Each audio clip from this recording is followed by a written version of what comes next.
Buenas, ¿cómo me les va? Bienvenidos a un nuevo capítulo de No Habrá Censura. Yo soy Rafa Solano, es para mí un honor enorme tenerlos una semana más acá. Les quiero agradecer por todo el apoyo que me han brindado hasta ahora con este nuevo proyecto, con esta nueva serie. El capítulo de la semana pasada con la senadora Paloma Valencia y la representante de la Cámara Jennifer Pedraza tuvo un muy buen recibimiento. Estoy completamente agradecido con ustedes y eso obviamente me motiva a seguir avanzando, a seguir creando más episodios, más contenido para ustedes. Bueno, el día de hoy traigo un episodio muy especial porque gira todo en torno al conflicto armado. Hoy cuento con la presencia del ex canciller de Colombia, Luis Gilberto Murillo, y con el general del ejército, Diego Sánchez. Honradísimo, agradecidísimo de que me hayan permitido un espacio en sus agendas. Originalmente también quería tener a un profesor de derecho para tener la perspectiva también desde la academia de lo que ha sido el conflicto armado y de cómo se puede construir la paz en Colombia, pero pues en este caso el profesor me terminó fallando, ¿no? El formato de este programa son 3 invitados y solo he tenido 2 en cada capítulo, no puede ser. Pero a pesar de ello, creo que tuvimos una conversación muy chévere. Espero que les guste. Y antes de empezar, antes de que vayamos a la conversación, quiero darle un agradecimiento muy especial a Natalia Bojacá de Historia con Natalia y a Gabriel Alonso de Política para Políticos. Sin ustedes dos, este capítulo no habría sido posible. Gracias por rescatar el segundo capítulo de mi serie. Y sin más preámbulo, permítame darle entrada a mis 2 invitados de esta noche.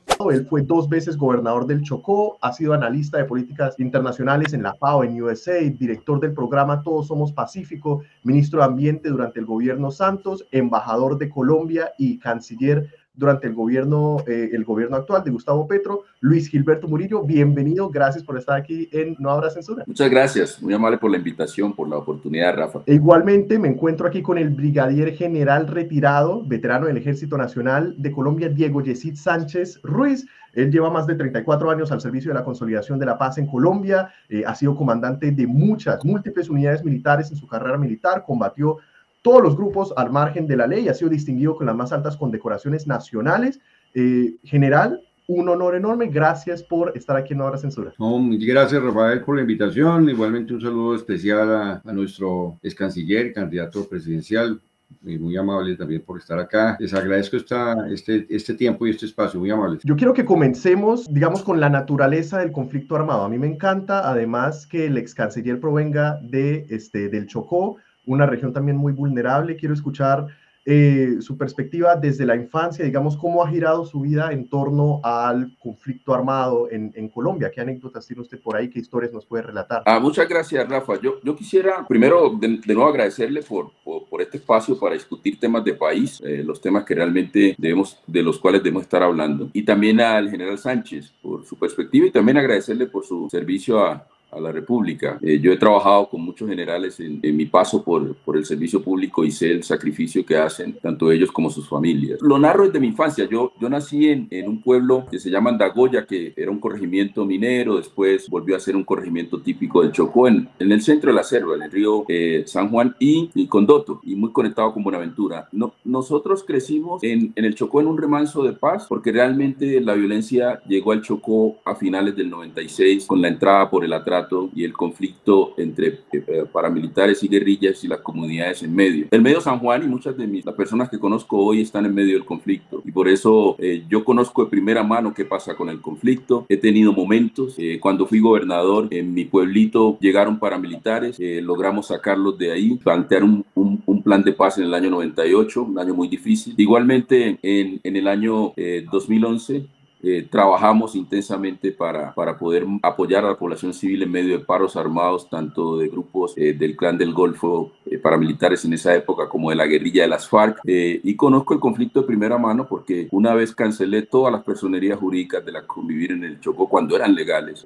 Terminé en un secuestro extorsivo que me sacó del país. Entonces conozco el conflicto y por eso me he dedicado a trabajar por la seguridad y la paz, no solamente en Colombia, sino también lo hice en el contexto internacional desde Washington. General, a mí me gustaría también conocer su perspectiva. ¿Qué fue lo que lo llevó a usted a servir en las Fuerzas Armadas de Colombia y qué es lo que usted ha experimentado desde entonces? Bueno, muchas gracias. No, igual, yo creo que desde muy temprana edad, yo creo que desde los 10 años, yo soy de un pueblo que se llama el Líbano, Tolima, también, digamos, que fue afectado primero por la violencia partidista entre liberales y conservadores. El norte del Tolima fue, digamos, afectado, pero siempre me gustó todo el tema de estar al servicio de de la patria, de la nación, de estar en esta actividad muy especial, y desde muy temprano, de los 15 años, me fui para el ejército, precisamente a formarme como oficial del ejército de Colombia, y después de estar ya unos 4 años en mi formación como carrera militar, pues salí trasladado ya como subteniente al departamento del norte de Santander, donde realmente pues inicié mis primeros pasos, digamos, en todo el tema de la defensa y la seguridad nacional en este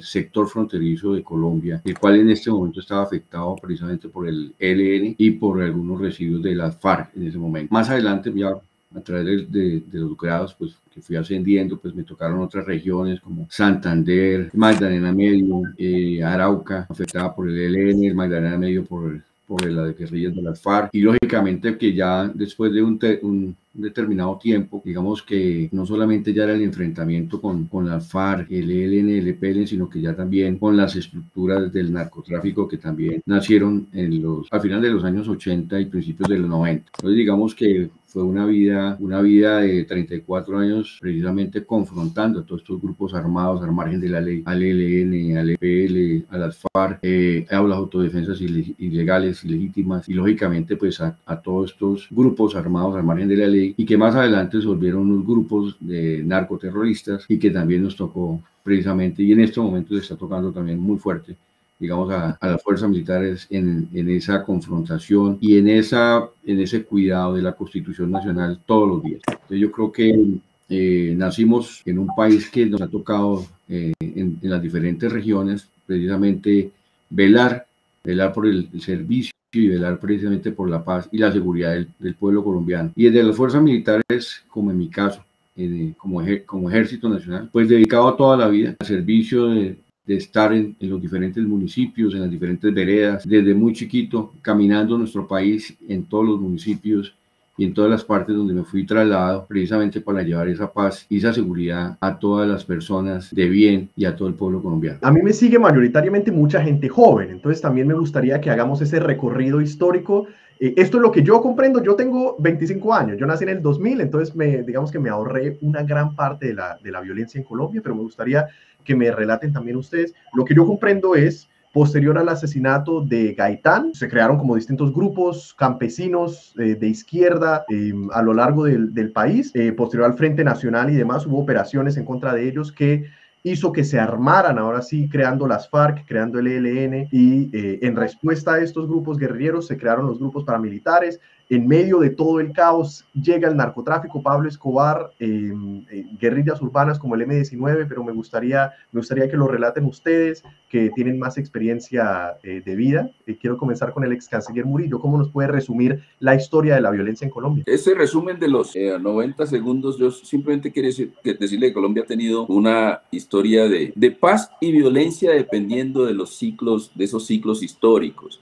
Algunas más conocidas y más relatadas, porque todavía en Colombia todavía no hemos contado la historia completa de la evolución de esta nación. Pero en lo que tiene que ver con la historia moderna, pues arranca, y así lo plantean los historiadores, con el asesinato de Jorge Eliezer Gaitán y un cierre democrático en el país. Y el gran periodo que se ha llamado de la violencia, que nos generó cerca de 300.000 asesinatos, pérdida de vidas valiosas para este país.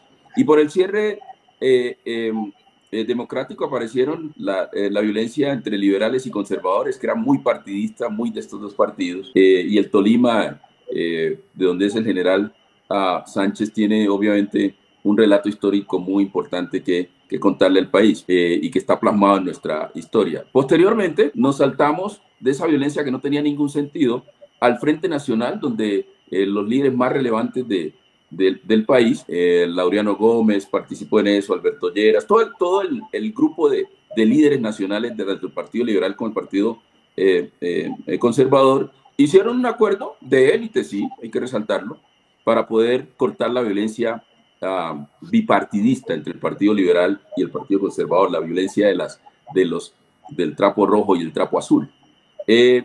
Eso garantizó realmente el cierre de ese tipo de violencia, pero de allí se sintieron excluidos muchos grupos de la sociedad, y aparecieron las guerrillas que plasmaron el conflicto, protagonizaron el conflicto hasta el cierre del proceso de paz en el año 2016. Ese es un resumen muy un resumen del resumen de la evolución histórica con mucho sufrimiento del país. Es decir, nosotros entendemos, y sobre todo nuestra generación, que no podemos seguirnos matando unos a otros, que las diferencias políticas tenemos que resolverlas por medios pacíficos. Y ese es el mensaje que nosotros le enviamos a la juventud. Hay que parar los ciclos de violencia. Y hoy estamos en una violencia que ha mutado. Hoy esa violencia no tiene, y yo lo digo y he sido muy directo en eso, esa violencia perdió el carácter político. Hoy realmente vemos una violencia en los territorios, conectada con redes transnacionales y dedicada fundamentalmente al control de rentas ilícitas en un territorio que ha sido olvidado, dejado atrás por el país. Y ese es el desafío que hoy vivimos.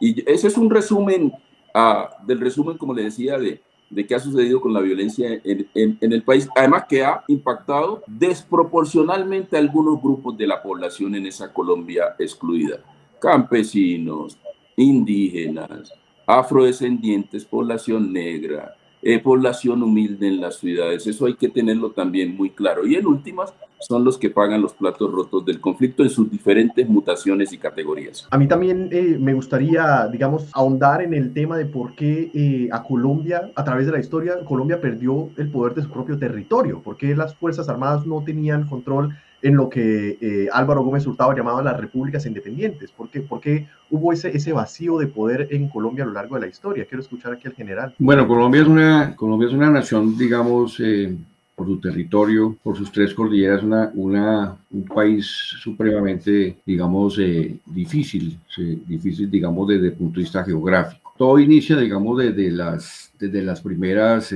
actuaciones, como decía el doctor, bipartidistas en el año 48, y en los años 60 y en los años 70, pues aparecen los grupos, digamos, revolucionarios. Lógicamente que esto venía, digamos, de todo el tema de la Guerra Fría, comunistas, la democracia, el comunismo y demás, y en Colombia pues se forman las FARC, el ELN, el EPL. Igualmente el crecimiento del ejército fue un crecimiento paulatino de acuerdo a las circunstancias del país. Y estos grupos lógicamente pues nacieron en algunas zonas distantes y complicadas donde realmente pues el acceso a llegar eran muy remotos. Siempre hemos hablado del monopolio de la fuerza. Quien tiene el monopolio de la fuerza pues tiene la capacidad territorial de poder contrarrestar a todos los grupos al margen de la ley. Desafortunadamente no hemos tenido siempre ese monopolio de la fuerza. Hemos cumplido con la misión constitucional permanentemente, pero llegar a los territorios es cosa difícil y es una situación de Estado. De pronto los que más estamos en territorios somos nosotros los militares, que estamos allá, estamos en los territorios más, digamos, más lejanos de la parte andina, en la Orinoquía, en la Amazonía, en el Chocó.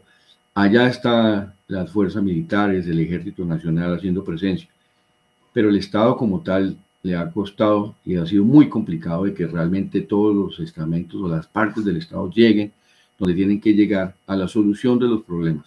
Entonces yo creo que eso hace parte también, digamos, de una discusión muy importante desde el punto de vista de lo que tiene que ser el país y cómo nosotros a través, digamos, de nuestra misma experiencia como generales de la República o como parte fundamental de lo que somos del Estado, cómo hemos llegado realmente a sustituir a veces al Estado, a organizar diferentes sitios y poder llevar la paz y la tranquilidad a los territorios.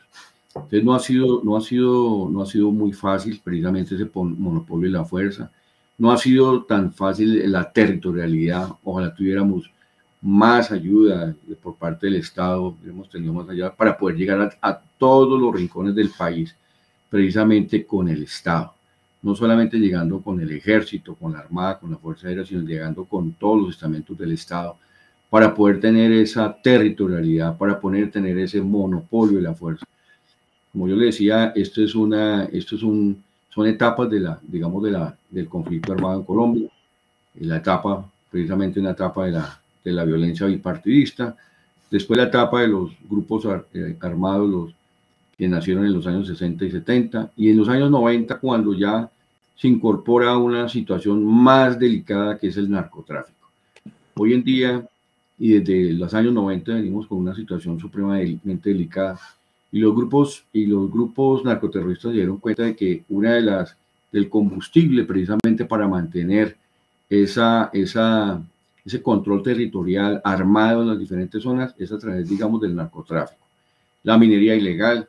Entonces, digamos que hay otros factores que influyen precisamente después de digamos, de esa violencia bipartidista, digamos, esa violencia política, pues viene otras violencias, que son estas violencias precisamente por el control del narcotráfico, que son precisamente algo que hoy todavía no hemos salido, que todavía nos preocupa, que precisamente nos tenemos que sentar después de este proceso de paz lógicamente del 2017. Venimos todavía con situaciones especiales de grupos que aún siguen, como la segunda Marquetalia de las FARC, que siguen todavía y creciéndose todos los días a través del narcotráfico y llegando a las diferentes zonas apartadas del país.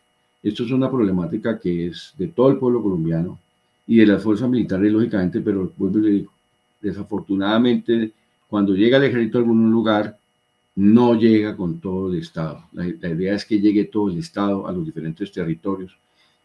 Aquí el doctor Luis Murillo pues es de una zona, como usted nació en una zona de paz, pero que hoy está en una zona de guerra muy complicada, donde están todos los actores armados, está el ELN, está la FARC, está el Clan del Golfo, es decir, y todo es precisamente por un control territorial, por el oro, la minería ilegal y el narcotráfico. Pero así están varios departamentos del país, como Nariño, el Putumayo, el Cauca, ni se diga, Arauca. Entonces, digamos que todos los días encontramos unas situaciones complicadas.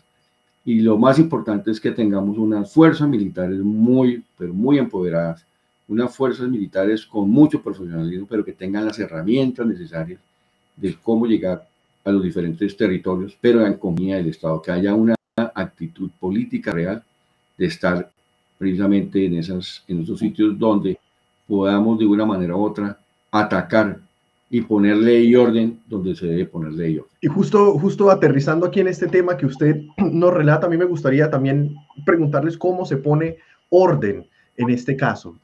Yo quiero hacer aquí un paralelo. Colombia ya experimentó acuerdos de paz, hemos experimentado la seguridad democrática, que muchos opositores, mucha gente se opone a la seguridad democrática debido a, obviamente, los falsos positivos y demás. La paz total, que es un tema también del que me gustaría hablar, en especial con el ex canciller Murillo, que ha hecho parte de este gobierno, que, digamos, lo conoce de primera mano. ¿Ha fracasado realmente? ¿Por qué los índices de violencia han aumentado a comparación de los últimos años? ¿Qué se hace en este caso? ¿Se puede negociar?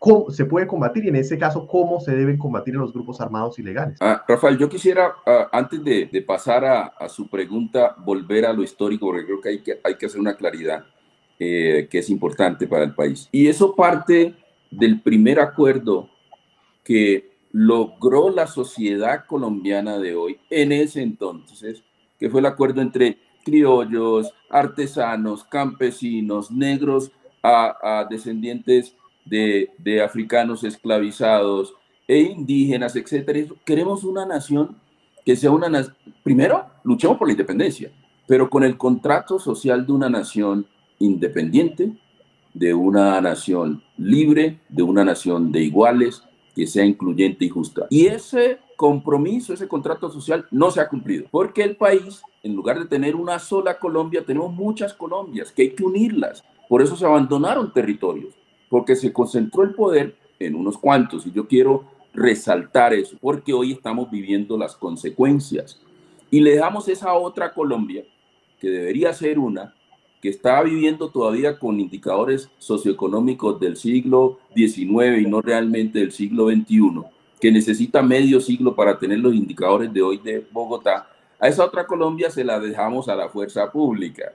Entonces, cada vez que había un problema allá, entonces fuerza pública llega, trata de solucionar el problema, pero no llega al Estado completo. Y lo estaba diciendo el general Sánchez. Ese es un problema que hay que solucionar, porque no se ha solucionado todavía, porque todavía el Estado le deja eso allá a las fuerzas militares. Y hay un tema de doctrina, ¿no? Porque precisamente por la Guerra Fría se definió una doctrina del enemigo interno. Entonces usted va, es guerra de guerrillas, no puede exponer a la fuerza pública, resuelve el problema y sale.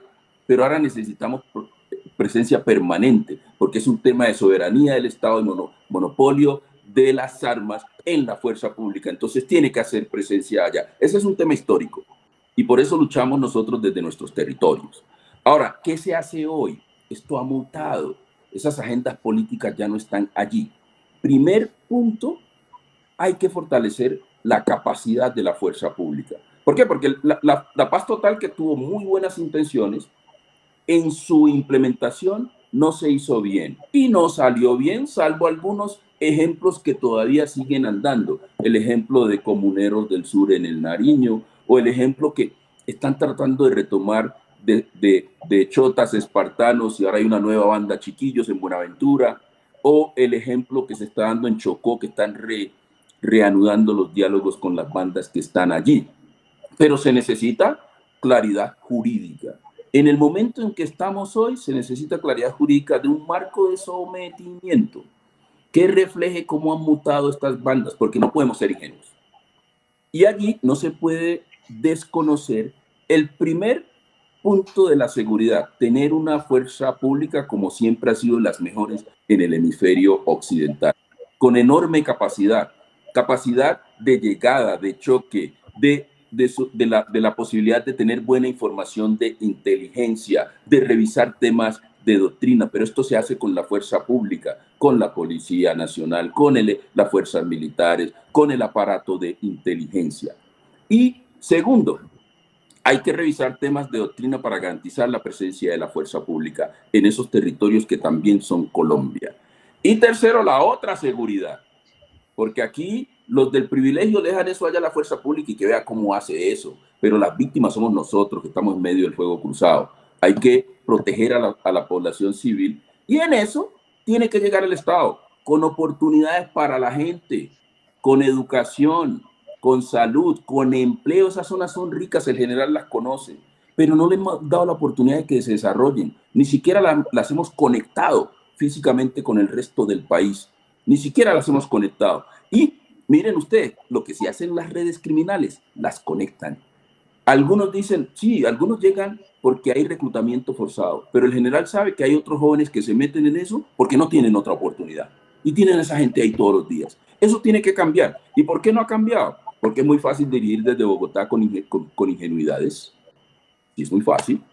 O criticar a la fuerza pública. No, vamos y hagámoslo conjuntamente. Y esto lo hacen porque no son del territorio. Eso es lo que yo estoy proponiendo. Digo, yo vengo allá del fondo de la selva y por eso estoy proponiendo una nueva manera de abordar la seguridad. Y no es eso de que yo le doy bala y plomo y después que mutamos. No, esto hay que asumirlo con seriedad. Tampoco es de darle gabelas a los grupos al margen de la ley con el interés de que ellos en algún momento van a firmar y van a llegar a acuerdos. No, aprovechan eso para fortalecerse, seguir delinquiendo y seguir obligando a nuestros niños y niñas, adolescentes que entren a esa fuerza. Eso es lo que nosotros estamos planteando, porque tiene que ser bajo el realismo. Usted no puede negociar la paz ni someter a la gente en una posición de debilidad. Tiene que tener una fuerza pública fortalecida. Exíjale a su fuerza pública. La fuerza pública había avanzado en marcos de derechos humanos y en otros marcos. Exíjale. Nosotros tenemos la fuerza, los grupos de asalto aéreo más, me lo dijeron en la Casa Blanca, los más efectivos del hemisferio occidental, general. Eso me dijeron, Rafa, en Casa Blanca. Y eso se ha debilitado. Nosotros no podemos darnos ese lujo, no lo podemos dar. Bueno, no, lo que decía el doctor es muy cierto. Lo que pasa es que nosotros estamos en todo el territorio nacional. Desafortunadamente, a veces los medios son complicados. Realmente se necesitan siempre unas fuerzas militares bien dotadas, bien capacitadas, no solamente para para el conflicto armado interno, sino también para la defensa de nuestra seguridad nacional, es decir, para nuestras fronteras. Y cuando nosotros llegamos a territorios, pues tenemos que hacer todo lo que tiene que ver con la parte de la territorialidad, es decir, mantener operaciones ofensivas permanentes contra todos los grupos al margen de la ley, contra las FARC, con el ELN, contra el EPL, contra el Clan del Golfo, contra todas las estructuras armadas que existen y también, digamos, protegiendo a la población civil. Yo creo que una de las misiones especiales es que estemos bien fortalecidos. Es un ejército que está muy bien entrenado, un ejército que llevamos pues todas estas décadas en entrenamiento permanente, somos ejemplo a nivel internacional de nuestra participación, digamos, en los temas de guerra irregular. Somos ejemplo de todo el tema de derechos humanos. Lo que yo le decía, yo antes de venir acá ahorita a esta entrevista estaba en una ceremonia del Centro de Educación Militar, que es la Universidad del Ejército, donde tenemos varias escuelas, entre ellos está la Escuela de Derechos Humanos. Tenemos nuestra propia jefatura de derechos humanos. Hemos fortalecido, digamos, todo el esquema de lo que tiene que ser con las reglas del combate. Es un ejército preparado, organizado, pero lo que se requiere realmente es seguir fortaleciendo, lo que tengamos esos medios, que tengamos esos helicópteros, que tengamos esos vehículos, que podamos llegar a todas las poblaciones en cumplimiento de nuestro deber.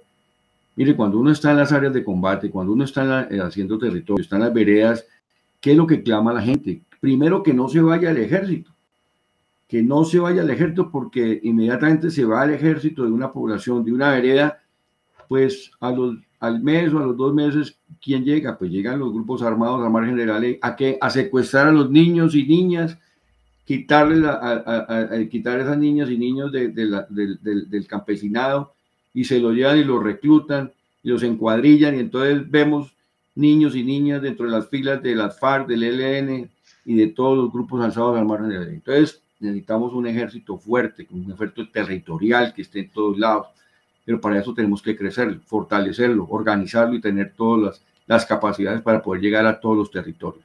Eso es bien importante. Y cuando llegamos a los territorios, pues tenemos esa gran oportunidad de hablar con el campesino nos escucha, los campesinos nos quieren, y al final no quieren que nos vayamos, pero a veces nos toca estar en un pueblo y nos toca ir a otro pueblo, ir a otra vereda. La verdad es que tenemos que tener más territorialidad, más presencia, porque realmente nosotros somos el Ejército Nacional, somos las fuerzas militares de Colombia, y tenemos que ir a los diferentes lugares para precisamente llevar eso. Esa claridad jurídica y esa actividad especial debe ser acompañada también con lo que hacemos. Muchas veces capturamos bandidos y resulta que los ponen a una disposición de la justicia y los sueltan al otro día. Y lo que dice es que no puede haber impunidad. Es que no puede haber impunidad, porque entonces lo que estamos dando es un mal ejemplo. Entonces, los bandidos quieren esa impunidad y además buscar entre los procesos de paz, entonces saber cómo resuelven todos esos crímenes que hicieron de violaciones y asesinatos en todo y derrame de sangre en todo el país. Entonces, lo que tiene que haber es siempre, como yo digo, tiene que haber una mano fuerte, tiene que haber una ley y orden, pero lógicamente que habrá que llegar a algunas situaciones de diálogo, digamos, pero no puede haber impunidad. Y nosotros en el territorio lo que más hacemos es decir, ¿cómo es posible que nosotros capturemos y resulta que al otro día están sueltos estos bandidos? Eso no puede ser. Entonces la idea es que siempre estemos haciendo y que la gente se dé cuenta que no solamente la acción nuestra como ejército sea una acción muy contundente, pero que realmente la gente que nosotros capturamos, la gente que realmente está haciendo sus fechorías, pues pague. Eso es lo que tiene que ser. Entonces, justo quiero tocar ese tema. ¿Es posible en el contexto de hoy? Hablemos de la Segunda Marquetalia, hablemos de, no sé, Iván Mordisco, el ELN, el Clan del Golfo. Bajo el contexto actual, ¿es posible negociar con alguno de los grupos criminales? ¿O cómo se ve entonces un sometimiento? ¿Cómo se ve qué deben pagar, por ejemplo, por los crímenes que han cometido? Quiero comenzar con el ex canciller. Aquí hay varias cosas que se deben plantear, y yo voy a retomar algo que inclusive lideramos desde el gobierno. Las bases de cualquier propuesta de seguridad y paz para los territorios están en el Acuerdo de Paz de 2016, que no se ha cumplido a cabalidad, sobre todo en aspectos que tienen que ver con la reincorporación de los excombatientes, que la mayoría sigue aportándole a la paz a pesar de los asesinatos que se han presentado. Y en segundo lugar, la reforma agraria, que se ha avanzado, hay que darle tierra a la gente. Y lo tercero, la transformación del territorio, porque el territorio no ha logrado transformarse, y allí estaban planteadas, inclusive priorizadas las áreas. Y allí hay que hacer un énfasis. Lo segundo que se tiene que dar en este momento, las condiciones en este momento, no son condiciones para negociaciones de paz como las conocemos. porque no tienen agenda política. Lo que se requiere, y ya está probado en el mundo, lo que se requiere es un buen marco de sometimiento a procesos de la justicia para su reincorporación a la vida en sociedad por fuera de las redes criminales. Y eso requiere de un marco claro, ya se ha aprobado en otras latitudes del mundo. Tú lo conoces, Rafael, y General Sánchez también, de la ley RICO en los Estados Unidos, que ha servido para sometimiento, que golpeó a las mafias tanto de Nueva York como de Chicago. Ustedes recuerdan que todo el marco jurídico antimafia en Italia funcionó. En Colombia tenemos que tener un marco jurídico claro, porque no podemos dejar, y el general lo mencionaba, una percepción en la sociedad de que hay impunidad, de que regalamos favores a los que delinquen, de que premiamos a los que realmente se fueron por fuera de los circuitos de la sociedad. Las luchas hay que darlas dentro del marco democrático. Eso es un primer momento. Y eso tiene que hacerse desde una fortaleza tanto de la fuerza pública como del Estado mismo, no solo con la seguridad clásica y tradicional que mencionaba el general, pero también con esa otra seguridad de darle oportunidades a la gente. Y allí la fuerza pública juega un papel importante. Yo fui consejero para el Pacífico y la mayoría de las actividades que hicimos en un marco de acción integral la hicimos con la fuerza pública, la hicimos con el batallón de ingenieros, que yo he propuesto de que el batallón de ingenieros, la brigada de ingenieros debe convertirse en una división. Hay que darle el estatus que tiene que dar para que pueda ayudarle a la sociedad civil a llegar a esa zona. Ya lo hicimos en el plan Todos Somos Pacífico, lo ha venido haciendo el Ejército, lo ha venido haciendo la Armada, lo ha venido haciendo la Fuerza Aérea, con ellos trabajé en eso. Entonces tenemos que volver a esas líneas de trabajo y mostrar que el Estado sí llega, porque si nos quedamos esperando a que sean los que están al margen de la ley, los que están generando inseguridad y violando los derechos humanos en los territorios, que nos digan cuándo hacer eso, pues estamos allí cometiendo un error grave. El Estado, independientemente de negociaciones o no, sean de sometimiento o sean de paz, tiene que llegar a esos territorios con su fuerza pública fortalecida y con acciones integrales de la otra seguridad que yo llamo, la seguridad de oportunidades para jóvenes que yo conozco, que conozco sus familias, en el Chocó, en el Pacífico, en el Catatumbo, en el sur de Bolívar, en el Guaviare, en el Caquetá, en todos esos territorios que normalmente en Bogotá ni siquiera hablan de ellos, solamente cuando se presentan conflictos con las comunidades. Y algo que tiene que hacer la fuerza pública es siempre trabajar en recobrar la confianza de las comunidades, porque sí hay desconfianza, en ganarse los corazones de las comunidades con acciones concretas. Eso tiene que ser permanente. Mire, desde la guerra en Irak de los Estados Unidos había un general muy conocido a quien conozco, el general Petreas, y el general Petreas planteaba, aquí hay que llegar no solamente con la fuerza pública, no debe llegar solamente con los expertos en el combate y las zonas militares y el control del territorio, sino con todo ese grupo de funcionarios de la implementación de proyectos sociales para poder construir esa confianza. La fuerza pública colombiana ya lo ha hecho con éxito. Lo que necesitamos es recuperar eso y expandirlo. Y ese es el mensaje que yo quiero dar, y eso lo haré cuando sea presidente. General, ¿cómo ve usted el escenario ejemplar, ideal para Colombia? ¿Cómo podemos deshacernos del conflicto armado? ¿Cómo podemos por fin llegar a la paz? ¿Cómo debería funcionar el sometimiento por parte de los grupos criminales o el combate a ellos? Bueno, yo creo que siempre uno está hablando del tema del desarrollo con seguridad. Yo creo que es fortalecer, digamos, todo el tema del desarrollo especial para Colombia. Hemos llegado a diferentes áreas y con lo que decía el doctor es muy cierto. Ya hoy en día los ingenieros militares ya tienen la división, ya esa parte ya la superamos. Se requiere siempre un entorno de seguridad con desarrollo. Eso es lo más importante, es decir, poder llegar a las diferentes comunidades con esa confianza que da el llegar su ejército nacional, sus fuerzas militares a todos los territorios nacionales, pero llegar con todo el Estado, llegar con todo el Estado, llegar con soluciones, llegar con ese desarrollo que siempre esperan las comunidades. Por eso le decía que nosotros los militares estamos muy atentos de lo que es el país, porque nos ha tocado también caminarlo, nos ha tocado estar en las veredas, en los municipios, sabemos de la situación de lo que sucede en la Orinoquía, en la Amazonía, en la región de Chocó, en los diferentes departamentos donde realmente pues no llega el Estado con contundencia. Entonces tenemos que resolver el tema de los territorios.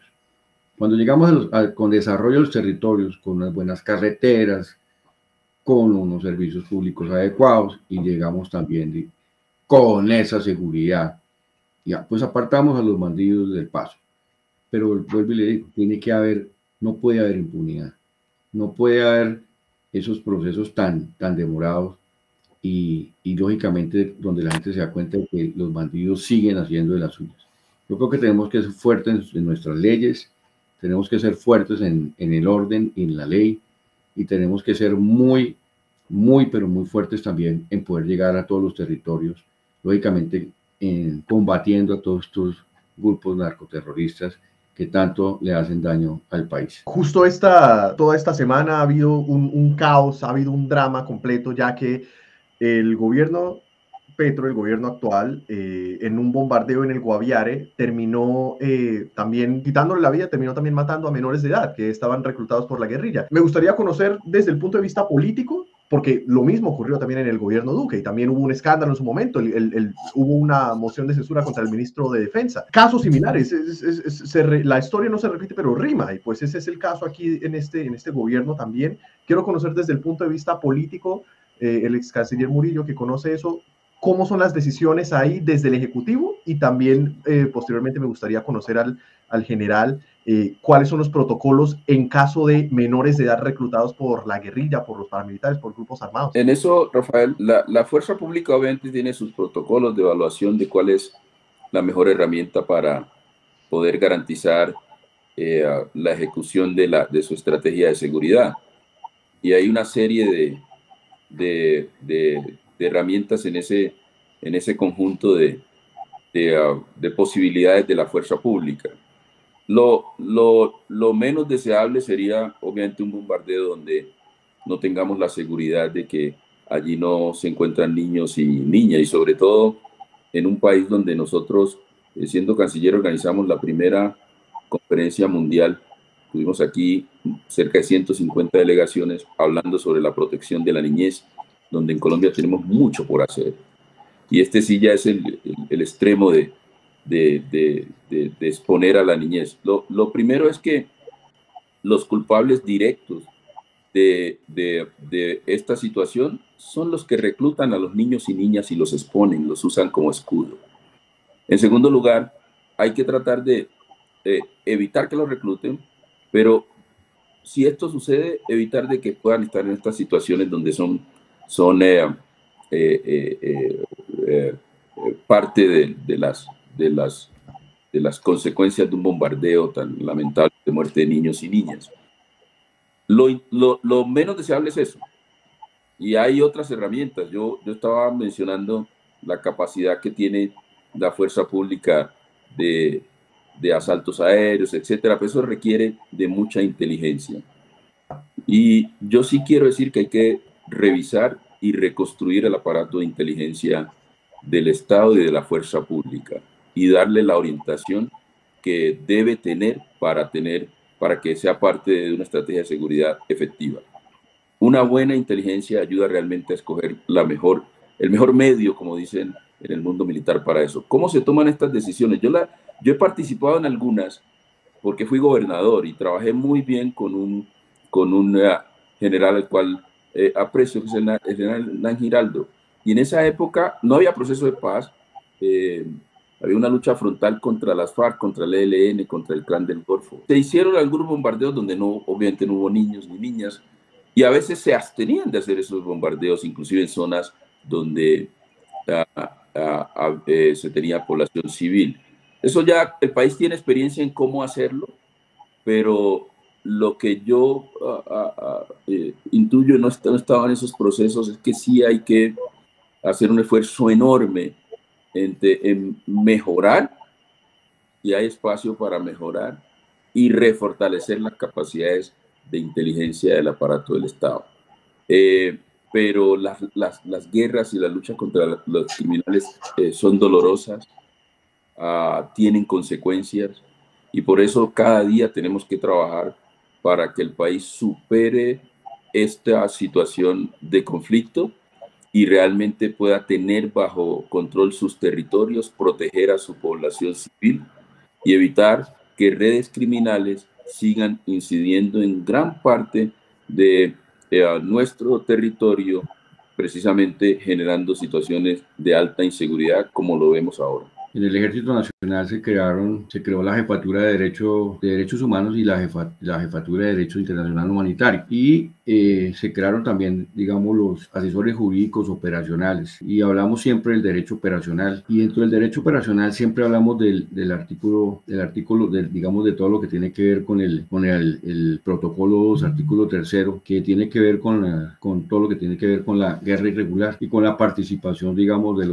los métodos y medios para precisamente efectuar los diferentes ataques a objetivos militares. Y siempre hay un estudio especial de inteligencia basados precisamente en todo lo que tiene que ver con el artículo 3 y precisamente con algunas situaciones, por ejemplo, de la distinción. Y déjeme decirle ahí una cosa. Desde el momento en que los menores de edad son reclutados por los grupos armados fuera de la ley, como en este caso, y en varios casos que han sucedido en Colombia, pues estos menores de edad ya están haciendo parte de las hostilidades, ya son combatientes.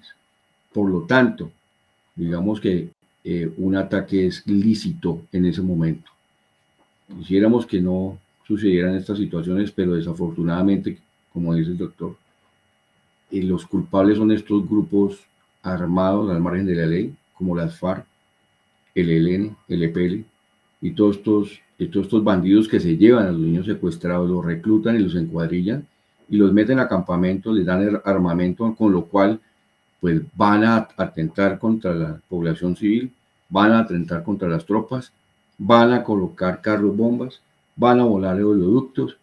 Es decir, es una situación supremamente difícil, pero que está de una manera muy bien estudiada por las fuerzas militares, y por eso se hacen estas operaciones, que son operaciones supremamente estudiadas desde el punto de vista del DIH, precisamente para poder, digamos, determinar que son blancos lícitos y poder de una manera u otra, pues poder llevar paz y tranquilidad. Pero las operaciones que se hacen, precisamente se hacen dentro del marco del protocolo 2, artículo 3, y son blancos lícitos, precisamente porque ya están en hostilidades.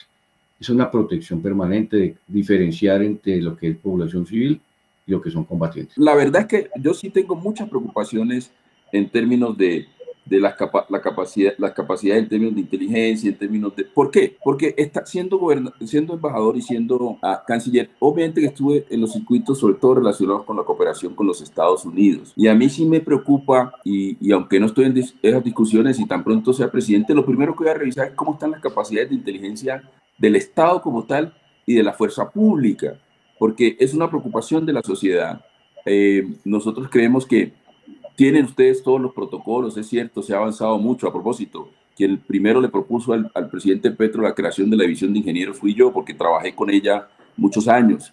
Y yo sí creo que en ese sentido, buenas relaciones con los socios tradicionales, independientemente de los ciclos políticos, de la ideología, etcétera, tener buenas relaciones con los socios tradicionales en seguridad, respetando nuestra soberanía, siendo muy francos en esa relación. Socios en seguridad como Inglaterra, Francia, Estados Unidos en inteligencia, pero otros socios que hemos tenido en el hemisferio, porque operaciones como la Operación Orión, otras tienen que mantenerse. Y sí tengo la preocupación de que el ambiente político, el ambiente diplomático incida sobre cómo tener la disponibilidad de esa relación tan interoperativa entre nuestras fuerzas militares y de policía y las de estos países que tradicionalmente fueron socios. Y eso hay que hablarlo con mucha franqueza, porque hay que recuperar esos niveles de trabajo conjunto y de interlocución, porque tenemos desafíos comunes, que es la criminalidad transnacional y que tiene sus tentáculos en Colombia. Es muy importante lo que usted está diciendo, porque es que los criminales no tienen frontera, los bandidos no tienen frontera, y en los departamentos normalmente uno siempre con los comandantes de la policía y del mismo ejército hacíamos nuestros planes fronterizos entre Tolima, es decir, la verdad es que uno no puede tener fronteras porque los bandidos no tienen fronteras. La Policía Nacional, tanto el Ejército Nacional o las fuerzas militares, tenemos muchas relaciones con los demás países de intercambio, precisamente de colaboración, de inteligencia y demás. Se hacen muchas operaciones de inteligencia, se hacen también entrenamientos, tenemos entrenamientos y ya vienen más de 16 países a entrenarse digamos, con la Escuela de Lanceros, pero también tenemos la Escuela de Derechos Humanos, tenemos la Escuela de Relaciones Internacionales, es decir, tenemos una cantidad de situaciones especiales que nos llevan a la vanguardia y tenemos que mantenernos en eso. La verdad es que la seguridad no tiene que tener color, el color es los bandidos, hay que atacarlos. ¿Cuál es su perspectiva respecto a estos ataques que ha hecho Trump en el Caribe? Lanchas, pescadores, el presidente Petro dice que ellos eran pescadores inocentes. Digamos, ¿cómo debe ser ese rol, esa cooperación con los Estados Unidos? Bueno, en primer lugar, yo quiero resaltar la importancia de la relación con los Estados Unidos en todos los ámbitos, porque es una relación que va más allá de los gobiernos y va más allá inclusive del mismo Estado, es una relación de la gente. Tenemos 3 millones aproximadamente de colombianos y colombianas en Estados Unidos, que para darle un solo ejemplo, Rafael y General, aunque sé que ustedes lo saben, de los 12.000 millones de dólares que le llegan al país de remesas, que ya supera, inclusive a veces supera rubros como el café y el petróleo. De esos 12.000, la mitad proviene de Estados Unidos. Eso impacta casi a 12 millones de colombianos y colombianas acá, pero en términos de seguridad es mucho más importante, porque, vuelvo, insisto, hay mucha interoperabilidad entre la fuerza pública colombiana y obviamente con los Estados Unidos y el resto del hemisferio. Este hemisferio hay que mantenerlo como un hemisferio de paz. En cualquier escenario, ir a elementos de choque como los que usted mencionaba en el Caribe es indeseable. Y por eso es muy importante que la cooperación en seguridad, tanto la cooperación militar como la cooperación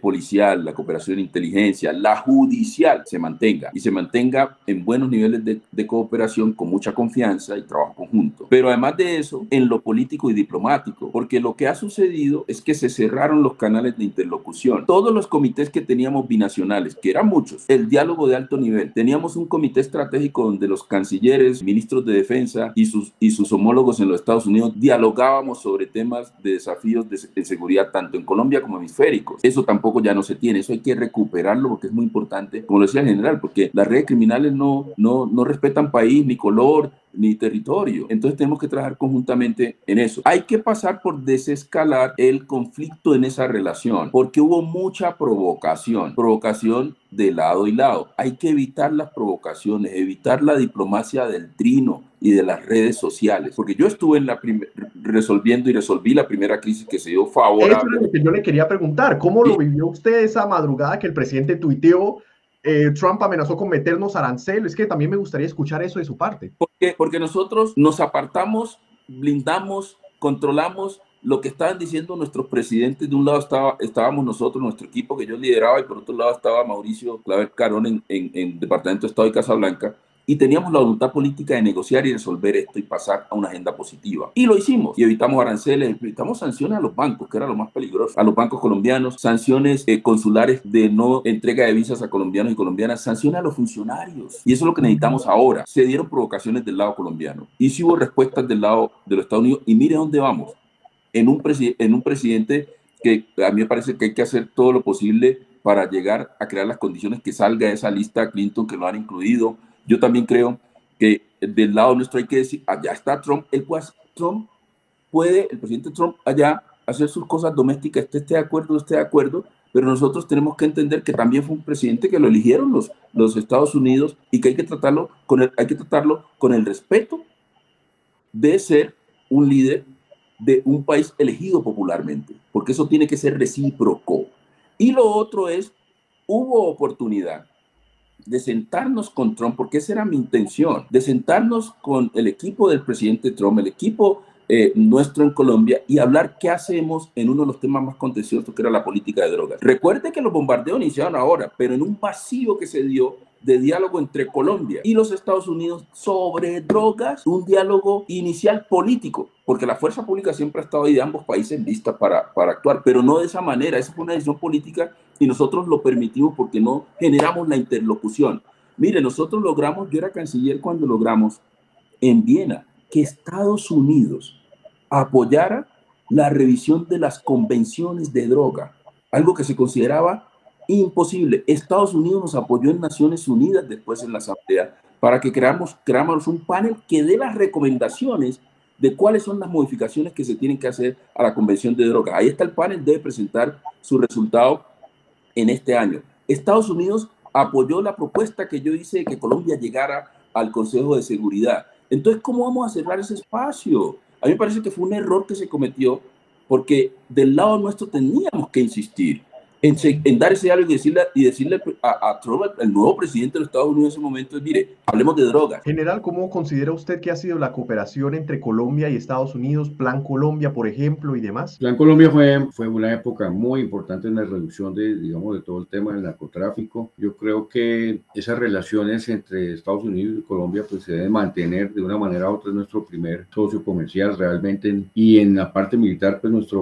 la mano derecha siempre en todo lo que tiene que ver con nuestro entrenamiento, no solamente nuestro, sino también de ellos en todo el tema de guerra de guerrillas, y digamos que siempre hay unas buenas relaciones en todo lo que tiene que ver para poder combatir esa amenaza de crimen organizado internacional, que es muy importante. Yo creo que ahí tenemos que tocar otros temas que no son solamente los temas internos, sino los temas regionales, que son bien importantes de cómo atacar, digamos, de manera efectiva con todos los actores internacionales, poder ir atacando todas estas redes del narcotráfico. Solo no lo podemos hacer. Yo creo que tenemos que tener esos aliados permanentes. Han habido unas voces disidentes que mencionan que la lucha contra las drogas es una lucha perdida, que Colombia ha puesto los muertos, que Estados Unidos, digamos, se ha aprovechado. ¿Cómo lo ven ustedes ahí? Pues yo creo, Rafael, que la mayor parte de los muertos lo ha puesto Colombia, pero yo no compro ese argumento completamente, porque en Estados Unidos minorías étnicas, latinos, afroamericanos, etcétera, han puesto bastante muertos. Entonces, esta es una guerra que no le conviene a nadie. La guerra contra las drogas, de la manera en que se concibe, fracasó, por eso hay que modificarla. Por eso Colombia propuso una nueva manera de hacerlo, muy discutida con la fuerza pública, es que se tiene que ver de manera integral. No es un tema solo de erradicación de cultivos, pero es un tema de realmente transformación de territorios y reemplazo de economías ilícita. Le voy a dar un ejemplo de hacia dónde nos pudiésemos mover. Estados Unidos pudiese generar un esquema de cero aranceles y de apoyo a la exportación en zonas específicas de Colombia donde haya altos cultivos, un número alto de cultivos de áreas cultivadas con coca. Ese puede ser una nueva manera de moverse, no tener aranceles generales, sino por región, dependiendo del impacto de los cultivos. Hay muchas maneras de abordar la política de drogas ahora de una manera distinta. Y Colombia ahí tiene mucho que decir, mucho que aportar, pero si no habla con sus socios tradicionales, ¿cómo lo vamos a transformar? Pero sí hay maneras, hay ejemplos en el mundo de que podemos avanzar de una manera distinta. Lo clave es que realmente se regulara, sobre todo el mercado, que es ilegal hoy de cocaína, se regulara. Usted puede regularlo, hay sustancias químicas nocivas, peligrosas, que están reguladas. Y eso hay que trabajarlo. No podemos evitar esa discusión, pero para darla usted tiene que tener mínimos niveles de confianza. General, ¿Colombia puede luchar solo contra las drogas o necesitamos con N mayúscula a los Estados Unidos? No, necesitamos de todos, porque es una situación donde se produce, donde se consume, donde se trafica. Es decir, todos tenemos que estar ahí metidos en ese plan especial contra el tráfico de drogas. Yo creo que ahí es una situación bien especial y tenemos que estar unidos. Ahí no pueden haber, vuelvo y le digo, esas situaciones que degraden, precisamente porque el apoyo tiene que ser permanente, porque es un apoyo que sirve para estas intenciones regionales. Eso es lo más importante. Yo creo que Colombia no se puede poner a discutir y a pelear con un aliado permanente que está también trabajando y poniendo muchísima plata precisamente para el control de drogas. Me encantaría seguir hablando más, pero no les quiero cobrar más de su tiempo. Le quiero agradecer a los dos, al ex canciller Luis Gilberto Murillo, al general Diego Sánchez. Gracias por su tiempo. Permítame, hay unos 30 segunditos para que le den un mensaje a mi audiencia de despedida. ¿Qué mensaje tienen para la juventud colombiana? Mi mensaje es de esperanza. Yo creo que siempre hay que ser optimista aún en medio de los obstáculos. Los obstáculos siempre nos generan un poquito de pesimismo, pero no. Hay que ser como somos en nuestras comunidades, que en medio de los obstáculos seguimos esperando soluciones y nunca perdemos la sonrisa. Bueno, que mantengamos siempre para las juventudes, para mis hijos también, como les digo, hay que mantener la fe, la esperanza y creer en nuestro país, creer en Colombia, estar muy unidos y precisamente hacer lo mejor por el país, trabajando, organizándonos y aportando lo mejor de nosotros para el crecimiento y desarrollo de este lindo país como que es Colombia, y apoyando lógicamente a nuestras fuerzas militares y en especial a nuestro Ejército Nacional. A toda la gente que nos está viendo, gracias por ver, que tengan buena noche, nos vemos la próxima semana. Chao. Hasta luego. Gracias, doctor. Y eso ha sido todo. Muchísimas gracias por ver el capítulo de hoy. Espero que les haya gustado. Por favor, déjenme en los comentarios qué opinan. Yo seguiré avanzando, seguiré aprendiendo. Este es un nuevo proyecto para mí, así que hay que ver, eso es a punta de prueba y error, lo que funciona, lo que no, que hay que cambiar, que lo que sea. Este no es el producto final. Con el paso del tiempo, la idea es seguir madurando, obviamente, este proyecto. Todavía hay tiempo. Mi propósito con No Habrá Censura es que esta pueda ser una herramienta democrática útil para la gente de cara a las elecciones del próximo año. Así que bueno, todavía seguiremos trabajando, todavía seguiremos avanzando, pero obviamente estoy enormemente agradecido con todos los comentarios de apoyo, con todos los mensajes que ustedes me dan, con todo el feedback, con todas las sugerencias. Así que muchas gracias y ya, sin nada más que decir, que tengan una muy buena noche. Vamos a ver cómo nos va.